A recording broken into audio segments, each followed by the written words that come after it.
Yeah, hello. Welcome to the Conspiracy Crunch, episode 2. Sorry it's been so long in the making, by the way. We are back. Yeah, we had a few technical issues with the studio that needed ironing out, so we had the week off broadcasting, but we're back now. And just in time for a Halloween special as well. Yeah, which is today's topic. Also, I'd like to take a quick moment to apologise for not putting that Guy Fawkes episode on the YouTube channel like I said I would. It's been quite a hectic week for both of us. Yeah. So we will still do that. I mean, one of the topics is Guy Fawkes, so we'll probably do it as a bonfire night special. Yeah, we'll put it up for you guys so you can still listen along. Yeah, off the top of my head, I'm not actually sure if the 5th of November is a Thursday this year or not. I'll look on the calendar quickly. 5th of November is a Thursday. Next one. So that'll be next week. We'll do it as a special bonus episode on YouTube. Next one. Yeah, but anyway, let's talk about today's topic. Do you want to let them know what we've got? Yeah, so today we are looking at the legend of the Goatman. Ooh. Yeah, very spooky indeed. Before we go into this, we'd like to talk about... we didn't really get a chance to do a Halloween special last year because Conspiracy Crunch hadn't actually started this time last year. We didn't start, I think it was end of December we kicked off. I think so, yeah. Yeah, so we weren't actually around this time last year for a Halloween special, so but we're making up for lost time today. So yeah, on with the show, as they say. We're a little bit late starting, but I'm sure that won't make much of a difference. Nah, it should be right. Anyway, do you want me to start, or are you going to take it? Well, we haven't introduced ourselves yet. No, we'll probably start with that actually. My name is Aaron Chandler. And I'm Abigail Murphy. And this is the Conspiracy Crunch Season 2, Episode 2. Hey, Halloween special. Hey. Nice. So now who's going to start? I'll start. Okay, you go ahead. So, as usual, we're going to start with some background information for you guys. North America houses a number of strange conspiracies and allegedly ominous creatures. The most famous of these, of course, include Bigfoot and the Chupacabra. But one less commonly known creature with a legend of its own is the Goatman. Very little is known about the definitive origin of this urban legend, but there are a few things that seem to be consistent with every story. All stories indicate that the Goatman is male, and is in some way or another linked with black magic and Satanism. And obviously, as everyone knows, goats are commonly associated with satanic rituals, imagery, and sacrifice. And this is why conspiracy theorists believe that he appears in the form of a goat. Yeah, like Abby mentioned there, we've got a few of the most notorious American mythical or urban legend creatures, if you will. Mythical if you're a bit sceptical about it or a bit cynical, but we'll go with urban legend. Yeah. Do they have Yetis in America? I don't know. Or are they more a Himalayan thing? I think... I don't know. I don't know, that maybe there's some Yetis in like the Northern American states like Wisconsin or Maine or something like that. There might be. Wait, is Maine in the north or is that Maryland? I don't know. I can't remember. American geography, so please don't ask me on that. The only one I know is Wisconsin's near the top. That's all I've got for you, I'm afraid. But yeah, according to legend, the Goatman is a half-goat, half-human creature who dwells in the southern states in the United States, primarily Texas, Louisiana and Maryland. There you go, Maryland's not in the north. You know it's pronounced Maryland, right? Is it? Yeah. Oh, Maryland then. Okay. So I've been saying the cookie brand wrong my whole life. No, that's Maryland. Oh, okay. I think. Maybe that's where I got it from. Yeah. Okay, but yeah, in most accounts, he is described as having the head and hind legs of a goat, with human torso and arms. It seems that more than one Goatman exists, with each one having his own local legend and folklore surrounding it. So next, we have our big questions, as usual. So we're going to be asking things like, what are the origin stories of the Goatman? Where the stories actually come from? Has the Goatman ever harmed anyone? And what other factors are involved in the Goatman stories? Yeah, so obviously we mentioned there's quite a few Goatman stories spreading across a lot of the Southern American states. This, of course, would entail that there's lots of origin stories for these as well. And these stories, in most cases, we know where they came from, or we can at least speculate where they came from, and we're going to go over that now. So, like we said, there's a lot of different Goatmen, but we're going to go for like the top 3, I guess, the 3 that get the most coverage or the most speculation surrounding them. The first of which is the Maryland Goatman, not the Maryland Goatman, which sounds much less intimidating, I've got to be honest. Yeah, it does, just a little bit. The Maryland Goatman is unsurprisingly found in that American state and exhibits the common features of most accounts regarding a goatman. Some of these accounts and opinions of locals seem to suggest that the goatman is in fact the physical manifestation of the devil himself. So most sightings and incidences surrounding the Maryland Goatman seem to happen in the Fletchertown Road area, on the fringes of Bowie City and Prince George's County. Bowie City was incorporated in 1882, but the first stories surrounding the Goatman in the area began to arise much later. The first official sighting of the Goatman was recorded in 1957, and although several earlier sightings and cases throughout the 1960s have been linked to the Goatman by conspiracy theorists and local experts, the first big media attention the Goatman received actually came in 1971. Yeah, so quite a while after. Yeah, it had been around for like a good decade and a half before it started gaining traction. It's personally, I always think it's quite difficult to legitimise a conspiracy when it immediately gets loads of attention. I feel like the ones that are left to brew for a bit and gradually pick up attention organically have more to them. They normally do, to be honest. Yeah, just because if one's immediately really big, it makes me think it might be a hoax or an advertising or a PR campaign of some kind. Yeah. Sort of just like big impact stuff like that tends to have that kind of quality to it. But I digress. The origins of the Maryland Goatman differ wildly in local rumours and tales, but the most common theory is genuinely quite bizarre. The main origin theory suggests that the Goatman was once a scientist named Stephen Fletcher, who lived in the area and worked at a local laboratory called the Beltsville Research Agricultural Centre. Try saying that after a few pints. I know, right?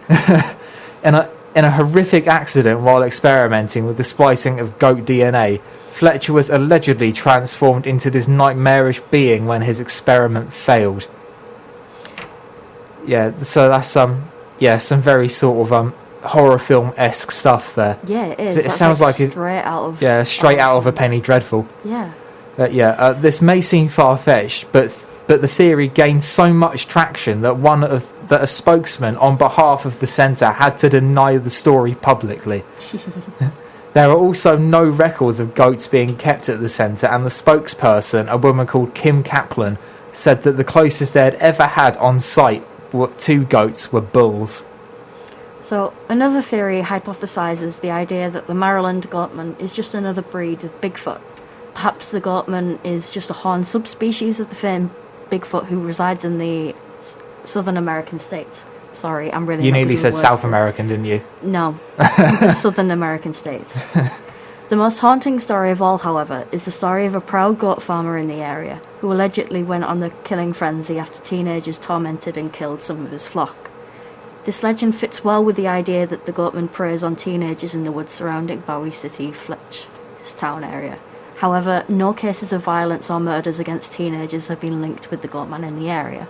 Yeah, I find it quite a coincidence that the Goatman in Fletchertown area had the surname Fletcher, according to conspiracies. That seems a little too convenient. It is, just a little bit. Yeah, but a quick warning. We probably should have said this at the top of the show. A warning, there is some gruesome content incoming on today's show. I mean, it's a Halloween special. What were you expecting? But, yeah, some gruesome content coming up. If people aren't good with it, maybe, give it a couple of minutes and then tune back in. Yeah, tune back in the next, 2 minutes or something. But, the legend of the Goatman hit mainstream news in the early 1970s after the death of a dog, which was blamed on the mysterious being. We mentioned 1971 earlier, this is where it comes into it. On 27th of October 1971, or it was the anniversary of that a few days ago, the local newspaper ran with the front cover headline, "Residents fear Goatman lives, dog found decapitated in Old Bowie," after a missing dog was discovered in the woods days later with no body, so they only found the head of this dog. Yeah, doesn't make for pleasant. Not a fun topic. Doesn't make for pleasant imagery, does it? It doesn't. No, the connection was made due to the nature of the dog's death, where it was found, and also for a local news story that was released 2 weeks earlier. A local journalist named Karen Holzer wrote an article based off of accounts she discovered in a University of Maryland folklore archives. Goatman was the main focus of her article, alongside other Maryland-based urban legends, including Boa Man, which, a little bit of background on that, is apparently half boa constrictor, half man. I'm not sure how that would work. Very weird concept. Yeah, is it a snake with human arms? Yeah, I imagine so. Or is it like a man with a a snake head? Maybe it's a man and he's got like tiny boa constrictors as arms. That would be really funny. Yeah, anyway, we're definitely taking this really seriously. Yes. Yeah, so alongside Boa Man, she was researching Goatman, where she described their appearances and when they have been encountered in the past. The Edwards family were the owners of the dog in question, and one member of the family went on record saying they saw a creature walking on its hind legs in the area the night before, which stood around 6 feet tall. The 16-year-old daughter of the owner, a girl named April Edwards, she was 16 at the time obviously, also reported hearing strange noises in the woods on the same day, such as high-pitched squeals and goat noises. She also reported as a witness to the creature saying, and I quote, "What I saw was real, and I know I'm not crazy. Whatever it was, I believe it killed my dog." If she really did see that, that's going to be a terrifying sight to see. Oh, you'd be traumatised, wouldn't you, after seeing that? But I mean, it's worth pointing out, I'm not sure what local wildlife in Maryland's like, whether there's like wild goats or wild boar out there. That could explain the noises, but obviously that doesn't explain her report of seeing a 6-foot beast in the woods the day before. No, it doesn't. No. Another point to make is Karen Hostler also wrote the article about the dogs 2 weeks later, so some people think she may have been drawing parallels with the Goatman here to legitimise a previous article. This of course makes you question the authenticity of the Maryland Goatman story, which is also brought into question when studying the names of the other Maryland urban legends. Some of the creatures include the eggheads, the Jabberwock, the cow people, and unbelievably, the best one, I've got to say, Cabbage Head Man. That is amazing. I was doing research on Cabbage Head Man. There's only been one reported sighting of Cabbage Head Man, so he's quite an elusive fellow. Apparently he was a man who, unbelievably, get this right, had the head that resembled a cabbage. Ooh. A local farmer shot him and he didn't seem wounded and he just walked off. Do you think he might have been hallucinating about his scarecrow? I think he might have been hitting the moonshine a bit, to be honest. Who wouldn't want to see Cabbage Head Man? He sounds delightful. Yeah, can you imagine if he turns out to be real and then, like, he's sentient and he's self-aware and he's like, wait, you guys are calling me Cabbage Head Man? What a daft name. Yeah. What is going on? I like Jabberwock as well. I'm not sure if that's where Skyrim got the name for the Jabberwock staff from. The Jabberwock's an actual tale. Alright, it's probably from that then. You realise, like, Alice in Wonderland, the Jabberwock, the Jabberwocky? Oh yeah, of course. He's an actual... Well, at least I believe he's real. But that's another topic entirely. Yeah, okay, tune in next week to find out. No, I don't want to bother our listeners. Eggheads is a strange one. So... Yeah. Sorry. But with looking at the daft names and stuff like this, the legitimacy of the Maryland Goatman has to be questioned here, obviously, with how daft they sound, which almost certainly either hoaxes or exaggerations of complete misidentity. Some of these you can't believe are real. No, it just seems like really... I mean, even that Boa Man one, it just seems like really... Snake arms. Yeah, just like the lack of description on how that would work, like in terms of anatomy, makes me think that it was sort of just a conspiracy theory. It's like, what two things can I combine to make something really weird? It's like humans and snakes. Yes, the best combination. So, as well as this, the dog's head, so questioning the legitimacy of the Goatman, the dog's head was also found near a train track, and some people think that the dog was actually hit by the train. Not exactly any less gruesome, but obviously it is much less supernatural. Yeah, I mean, being found by a train track, saying the dog was hit by a train, of course, is a completely legitimate explanation of how this could have happened. I mean, it's not like the dog was stolen from their property. The dog broke out by itself, according to reports. If it had been broken out by something else, then that would raise more questions. But the most likely scenario here is the dog escaped from their garden or their property, found its way onto the train tracks and unfortunately had a collision with a train. Which, yeah, like we said, it's still quite a gruesome end to a dog, but it doesn't really have the same supernatural fantasy level of a goat man abducting it and killing it. It doesn't. No, and why would it only leave the head? That is a weird thing to think. Yeah. Yeah, I don't know why that dawned on me, but yeah. There you go. That is the first goat man story. We've got 3 for you. So the second one is the Pope Lick Monster. One of my personal favourite names for anything we've ever covered on this show. This second reported goat man in the southern states of America and is rumoured to live by a railway bridge over Pope Lick Creek. Pope Lick Creek. That's actually really hard to say. It's not. That's the only time I've struggled with saying it. But Pope Lick Creek.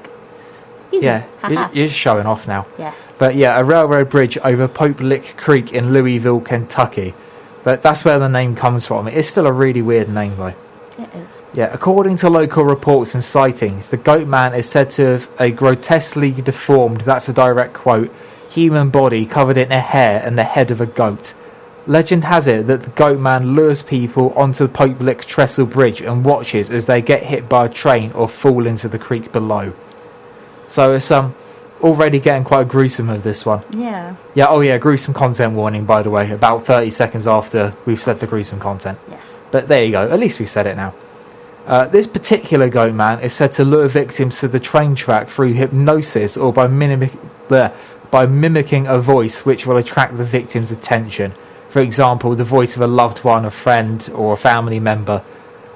This is a quote from author John Kleber, who talked about it. He said, "The creature hypnotizes trespassers into venturing out onto the trestle, thus luring them to their death before an oncoming train." So, variations on the Pope Lick Monster's origin differ wildly, which doesn't do well for the legitimacy of the conspiracy any favours. Yeah, we like clarity with a conspiracy's origin, because that makes it sort of more precise, more detailed. You can follow it a lot easier. We have more stuff to talk to you about then, so it's... Yeah.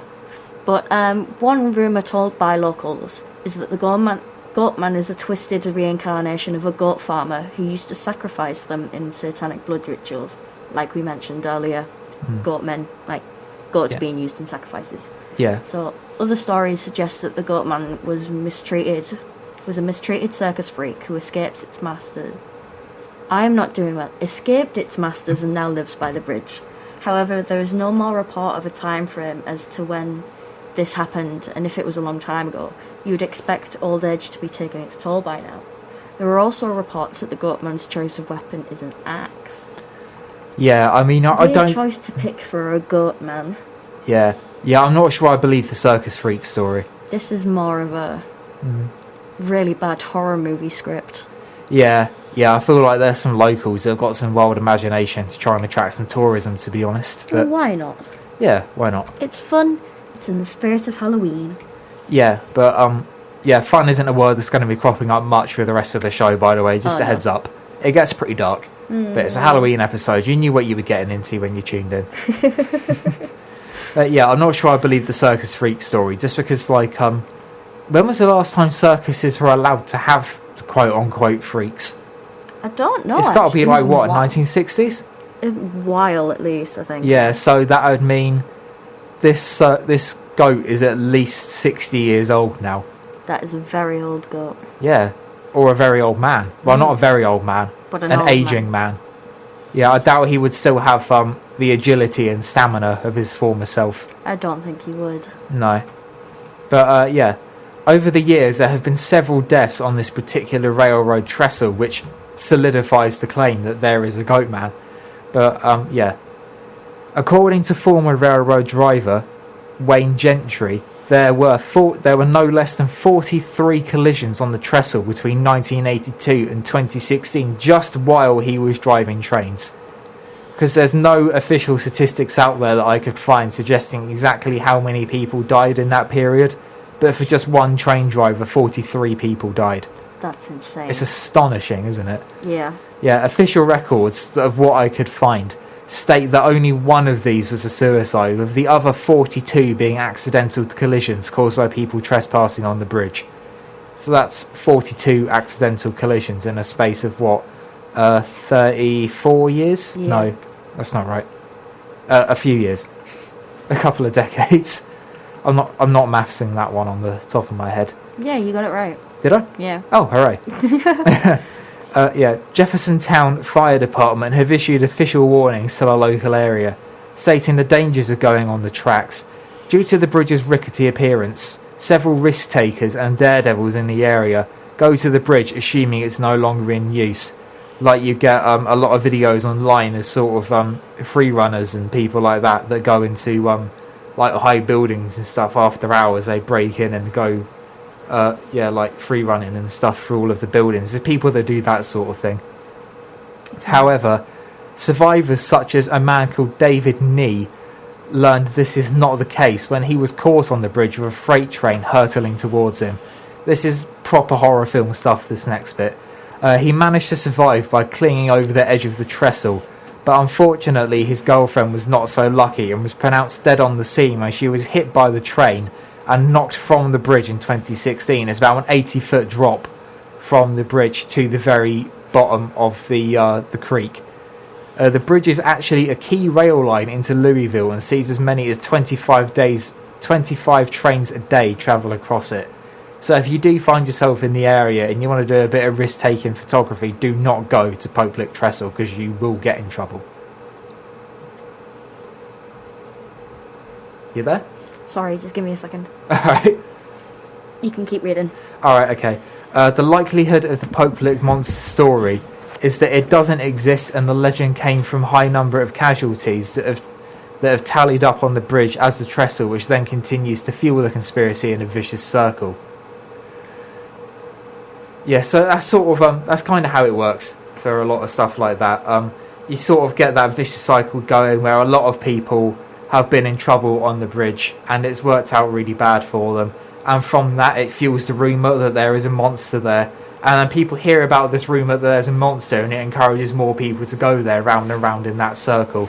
It's quite sad, it's quite tragic, but it's just basically the saying curiosity killed the cat, if you will. Just humans are very curious creatures and we like to get ourselves in very dangerous situations without really sort of regarding how that could affect us.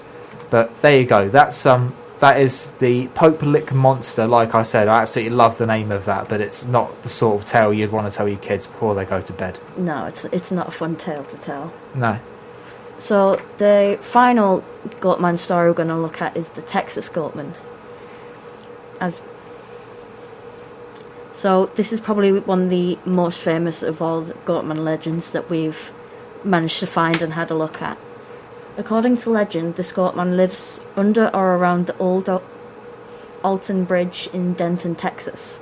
Old Alton Bridge was built in 1884 for transportation over Hickory Creek, but lost popularity through the invention of cars and a bigger, sturdier bridge being built nearby.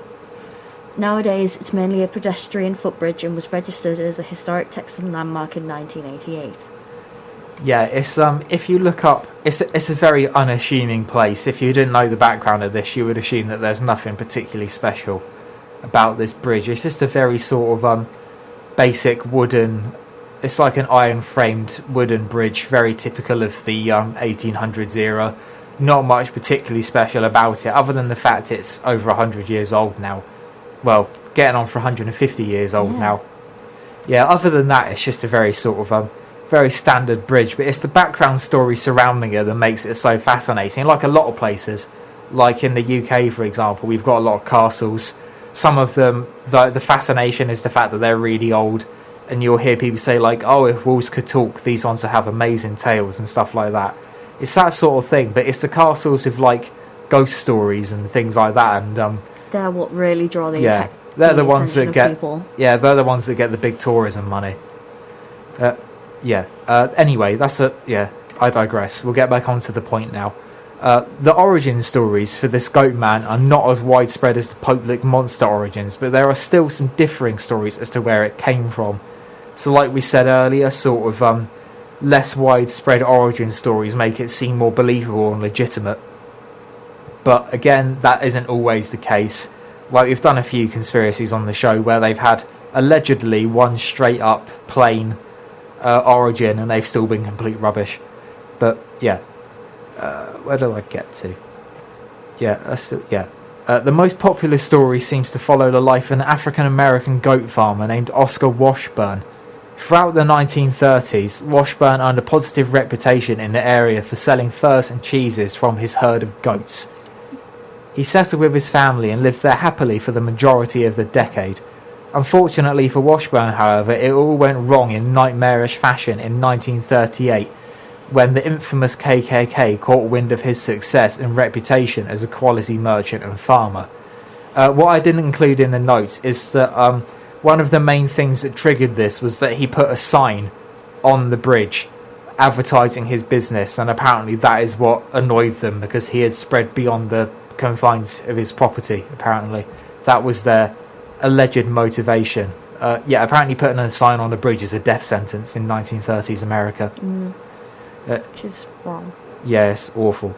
Yeah, offended by the thought of an African American being successful and the sign, as we mentioned, the KKK drove their cars across the bridge with their lights off and on low engines so they couldn't be heard, to reach his house, which is only just past the bridge, by the way. Right, just a quick warning for anyone that's not good with death and stuff. Just another warning here. Yeah, definitely. They kidnapped him, and then they basically lynched him over the edge of the bridge, which was a very graphic and very horrible way for it to end. And it was saddeningly quite common in that era as well, especially post that era, pre that era. I mean, like, I think that I saw a statistic in 1920s America, 15% of the adult population was a member of the KKK. Jesus Christ, that's a lot. It's astonishing, isn't it? It's like 1 in 8 people, roughly. It's a lot. But yeah, according to the legend, they went to retrieve Washburn's body, but were horrified to see an empty noose hanging from the bridge and undisturbed water in the creek beneath. Washburn's family were then killed by the Klansmen, who were shocked by the fact they couldn't find Washburn's body. They then burnt down Washburn's house as well. It's said that Washburn's vengeful spirit now haunts the bridge to this very day. So it's as far as horror stories and ghost stories go, it's very atypical, and that it's a very sad story. It's a very sad story. It's quite graphic, and it is very upsetting. We're just going to take a quick break now, as you've hit the half-hour mark, and we'll be back in just a sec. Hi, sorry about that, ladies and gentlemen. We had a bit of a technical issue with the microphones there. Basically, what's happened is, with COVID restrictions, me and Abby are sitting on complete opposite ends of the desk at the moment. So there's like a good 2-3 metre gap between us. So because of that, we can't share microphones. And the microphone Abby was using, for some reason, has stopped playing out. We'll try and sort the issue after the show, but obviously that's not much good for us right now. So our choices are, I can either finish the show solo, or we just don't finish the show. So me and Abby have agreed that she's going to let me finish the show solo. But that's not too bad, because we've only got, I think, 3 paragraphs left on the notes, so that'll take, I reckon we've got about 5 or 10 minutes worth of content left at the most. So it shouldn't take too long. But just give you a quick recap of what we've covered so far. We had the 3 men. We've had the Maryland Goatman, which we talked about, and then the Pope Lick Monster, which we had just concluded, and then we were halfway through the Texas Goatman as well. So to recap on what we just said, we were talking about a man called Washburn. What was his full name? Just give me. Oscar Washburn is the man who was in question. We were talking about him and his unfortunate run-in with the KKK, which is sadly a sign of the times, but that doesn't justify what happened. It's still absolutely horrendous. But I'll carry on. I'll kick off where we left off, because this next bit was going to be Abby's, but I'll take over and finish the show now, just so you can still get the content. However, there is a much more disturbing story about the Texas Goatman's origins, which sounds like something straight from a horror film. We've mentioned horror films and horror and nightmarish stuff a lot, but I feel like this one probably tops a lot. Predating the construction of the bridge, there's no exact year as to when this happened. It just says predating, so that's any time sort of between America's independence and when the bridge was built, which is about 100-year gap, which doesn't really give us much to work with. But yeah, predating the construction of the bridge, a group of cowboys lynched a goat herder named Jack Kendall for his rumoured links to the devil. Again, goats and Satanism. They're getting a bad rap in this show, I'll admit. Kendall died when his head came clean off when he was hanged from the noose. But the horror was just beginning. Imagine witnessing that and then it somehow gets worse. It must have been appalling. Through the power of voodoo, again we mentioned his ties with the devil and Satanism, his body was reanimated and he ripped the head off a nearby goat and used it to replace his own head. That is... oh, it's horrible, isn't it? It's like something out of a Stephen King book. It's crazy. Yeah, that is one of the origin stories for this particular Goatman. Texas Goatman is definitely the most gruesome of the lot on this show. That's why we saved it until last, because we didn't want to come straight in with this in case it gave you a bit of a shock. It's probably giving you a bit of a shock anyway, in fairness. But yeah, we thought it might be a bit better if we ease you in with this one. The actual haunting events on the bridge include car headlights shutting off when you drive over the bridge, as well as locks on car doors locking and unlocking by themselves. This, to some ghost experts and conspiracy theorists, links to the idea that KKK drove over the bridge with their headlights turned off so they weren't detected. In a way, it seems like a bit of a link to that. Eyewitness accounts on the bridge, like tourists and locals, report seeing the figure of a man waiting at the end of a bridge for them, with the head of a goat under each arm. The sound of hooves against the bridge can also be heard on some nights, with the smell of rotting flesh filling the air around the bridge, and splashes in the water being heard underneath the bridge. I mean, the one of the splashes underneath the bridge could quite easily be explained with like debris and dirt and bits of rock and a wood even dropping off the bottom of the bridge into the water. That one's not too spooky as far as I'm concerned, but the rest of it, like the smells and seeing figures and the car locks and headlights, is definitely very spooky indeed. We've got our significant incident to end the show today. I was going to think of more incidents to conclude the show, but this one in particular really, really stood out to me. It really quite shocked me when I read this, to the point where I wasn't actually going to include it in the show because I thought it might be a bit too far. But we decided to go with it, and again, viewer discretion is advised for this episode. I'll put this probably up as an adult listed episode on YouTube, so you'll need an age restriction to listen, because the thought of a 14-year-old stumbling across this and then not sleeping for a week would make me feel very guilty. So this will be an age restricted video on YouTube, I'm afraid, but I assume most of you listening are over 18 anyway, so it's not like it'll affect you.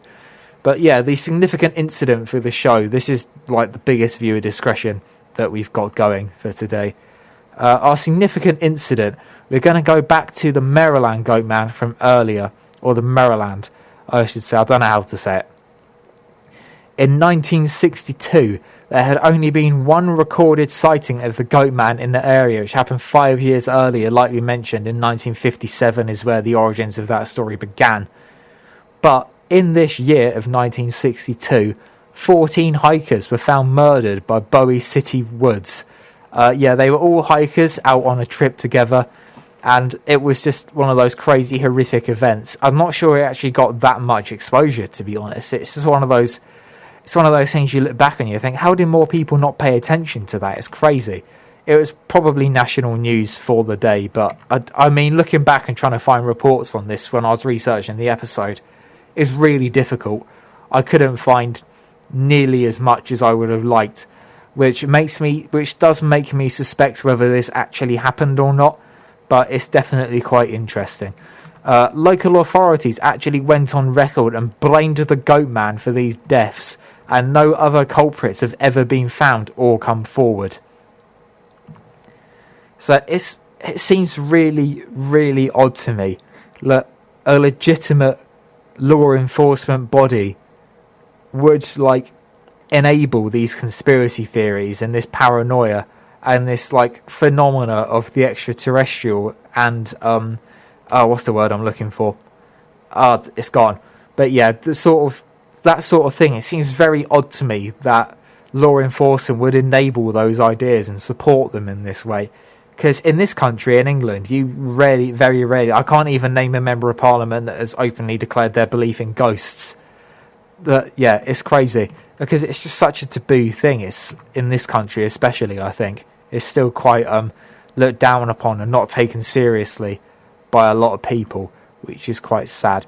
However, it is possible that the Goatman was blamed for these deaths as the local Maryland police force either didn't have the resources, time or interest to investigate the murders properly. I think interest is probably a bit of a stretch. I think the deaths of 14 people would certainly prick the ears of every law enforcement in the world if it happened under their watch. But time and resources is certainly a big thing, especially for local police departments and forces in any area of public service. But it also meant that this is avoided being labelled a cold case, as they did officially name a culprit and a source of the killing. So it's not officially listed. If you go on YouTube, if you go on Wikipedia, you can find a list of, I know saying Wikipedia is not particularly reliable, but it's probably about as good as you can get for stuff like this. They've got a list of all the cold cases from all the states in America in the 1960s. Maryland is one of the few states that has none, I believe, from that period, which again fuels the idea that maybe the Maryland Goatman is being used as a way to cover up cold cases in the area to make the police look a bit better. It is a really it's a really horrible, cynical way of looking at it, but I feel like it is something that should at least be considered. Personally, I don't feel like that is the case, but there are conspiracy theorists out there who have speculated this, who have pondered on this, and it is it's quite sad to think that such a cynical thing would happen from people that are there to protect you. But there is a mini documentary on YouTube by a channel called Top 5, so I recommend that channel. They have some really great stuff. They cover all sorts, like paranormal, ghosts, UFOs, everything. It's fantastic. They did a mini documentary about the Goatman, and a quote in that said, any time an unresolved disappearance or murder occurs in the Maryland area, people believe that the Goatman was involved. So it does show that there is that that sort of pre-ingrained mentality amongst people that the Goatman is real and does have a presence in the area, which is really quite strange to me, again, because in this country you just don't get that sort of thing going around. But yeah, that is the end of the show, ladies and gentlemen. We've got through it a bit quicker today, as usual. The notes this season are a little shorter, because I thought last year when I was editing they sounded a bit rambly or a bit repetitive, and we seem to cover the same points more and more. So I thought if we do shorter shows, more concise shows, it will probably come off better and with more sort of a professional touch, which is what every podcast strives for, really. No one wants to sound unprofessional, and I'm hoping that we're going the right way in making sure that we do sound professional. So apologies for Abby not being able to finish the show today. That's just one of those unfortunate things, but she'll be back next week, as will I, for our normal routine. Thank you for tuning in.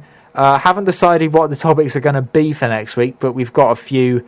We'll throw out a few ideas on our social medias and see which ones people want to see, if that sounds all right with you.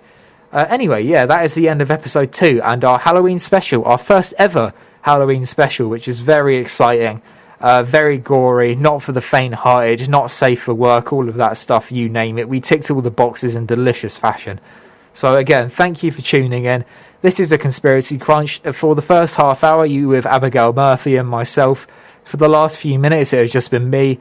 I am Aaron Chandler. Thank you for tuning in. We will be back next week, same time, same place on Radio HUD.